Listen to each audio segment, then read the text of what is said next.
Bom dia, primeiro ano. Bom dia, sexto ano.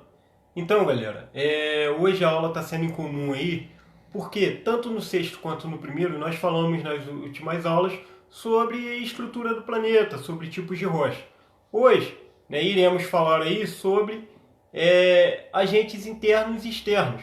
E aí, dentro dos agentes internos, vamos aprofundar a questão da deriva continental, proposta por Wegener, né, que inicialmente não foi bem aceita na comunidade científica, e falaremos um pouco dos agentes externos.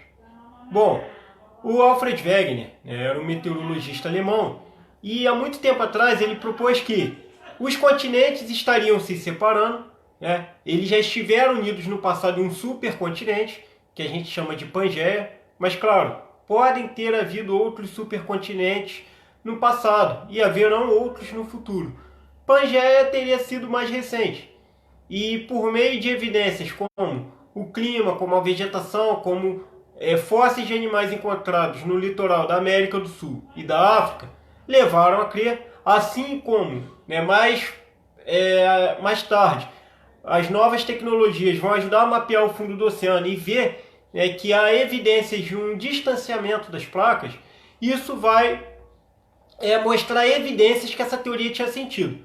No início, ninguém levava a sério, porque o Wegener ele não conseguiu explicar que forças eram essas que moveriam essas placas em direções opostas ou em direções convergentes. Né? Hoje é sabido que o magma, as correntes de convecção ajudam nesse movimento, mas na época não havia como provar. E assim, como muitas teorias científicas, elas não foram levadas a sério naquele momento, mas assim, cerca de 30 anos depois da morte de Wegener, começou a ser reconhecido. Então, no passado existiram esses supercontinentes. Nós ainda temos várias placas sul-americanas, várias placas tectônicas, placa sul-americana, placa de Nazca, placa europeia, que vão se aproximando ou se distanciando. A uma velocidade lenta, claro, esse ciclo de supercontinentes vai se completar daqui a milhões de anos. Né? É esse movimento interno aí da crosta terrestre, das camadas da Terra, né? Do núcleo, né? do manto. Eles vão criando, por exemplo, cadeias montanhosas recentes. Então, é um processo demorado, mas que é a dinâmica interna do planeta agindo. Outro aspecto são os fatores externos. E aí, galera, o que seriam os fatores externos? Fatores externos por exemplo, a água dos rios, da chuva, o vento, o gelo nas regiões glaciais, né? A própria ação humana. Por exemplo, o ser humano ele molda o relevo também. Então esses são os elementos externos que configuram o relevo do nosso planeta Terra. A ação antrópica, quando vocês ouvirem o termo antrópico, está se referindo ao ser humano. E o ser humano ele tem um papel essencial, um papel crucial. Então, os agentes que moldam o nosso relevo são os agentes internos, né, o tectonismo, e os agentes externos, que foram esses que eu mencionei. Há também a formação de cadeias no fundo do oceano. Há uma cadeia de montanhas no fundo do Oceano Atlântico chamada, no fundo, logo abaixo da superfície, chamada dorsal mesoatlântica, que foi originada por uma divergência das placas, né, e as atividades vulcânicas possibilitaram a formação de ilhas oceânicas e dessa cadeia de montanhas. Outra coisa também muito importante é a questão dos tipos de movimento. Movimento convergente, quando as placas se chocam, né, em alguns movimentos uma das placas submerge a outra. Há os movimentos convergentes que geram uma orogênese. Há também a elevação, que é chamada de epirogênese.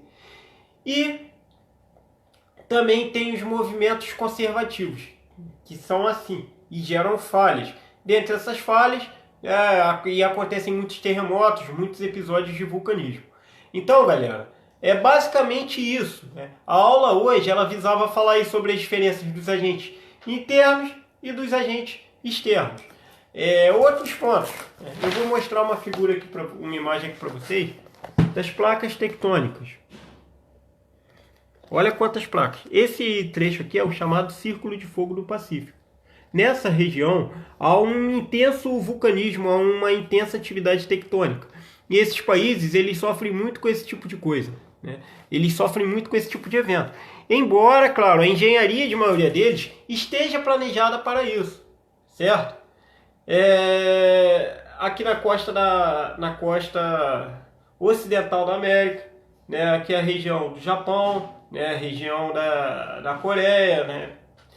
Essa área aqui na Ásia, né? Aqui entre a Europa e o Oriente Médio. Então são regiões com intensidade nesse tipo de fenômeno. Professor, o Brasil tem terremoto? Tem. Terremoto existe. Só não é na intensidade que é nesses países. É como se, por exemplo, um ônibus batesse e a gente estivesse no meio. Nós podemos sofrer algum impacto, podemos. Claro, o nosso corpo vai sentir quando um ônibus der aquela freada, mas não é tão sério como, por exemplo, o motorista que está lá na frente sofre diretamente o epicentro da batida. Entenderam? É mais ou menos nesse pique aí. Porque o Brasil, como ele está no centro da placa tectônica, os impactos desse tipo de evento são menores. Não quer dizer que não existe, mas são menores. Dificilmente o Brasil vai registrar ali um epicentro de um tremor. De vez em quando há notícias de que a terra tremeu um pouco em São Paulo, em Minas, em Mato Grosso. O maior terremoto da história do Brasil, teve aí cerca de 6,7 graus na escala Richter, numa região do Mato Grosso do Sul, se não me falha a memória. Foi Mato Grosso ou Mato Grosso do Sul. Então, isso aí lá nos anos 20. E claro, por não ser uma região muito habitada, não causou um impacto social, não causou uma perda de vidas. O único terremoto no Brasil que já gerou perda de vidas foi em Minas Gerais em 2007, certo? Assim, não foi algo no nível do que acontece lá nos Estados Unidos, no Japão, no Chile, mas gerou a perda de uma vida. Então há sim esse histórico no Brasil, beleza? E aí, falando só para concluir aqui sobre os tipos de erosão, a erosão eólica é gerada pelos ventos, a erosão glacial pelo gelo, a erosão pluvial e fluvial. Aí que está a diferença também. Fluvial vem de rio, pluvial vem de chuva. Então, tanto a chuva quanto a água dos rios vai desgastar o relevo, vai causar ali um processo de intemperismo, que pode ser químico, físico ou biológico. Diversos agentes provocam o desgaste, provocam a fragmentação das rochas. E aí, como o nosso solo ele é basicamente rochoso, nosso planeta é um planeta rochoso, esses agentes aí eles vão causando a intempérie, vão causando a desagregação. É bem como movendo massas do solo. E aí muitas das vezes acontecem as tragédias que a gente vê de encosta desabando, etc, etc. Valeu, galera. Por hoje é só. Fiquem na paz aí, façam os exercícios e se cuidem.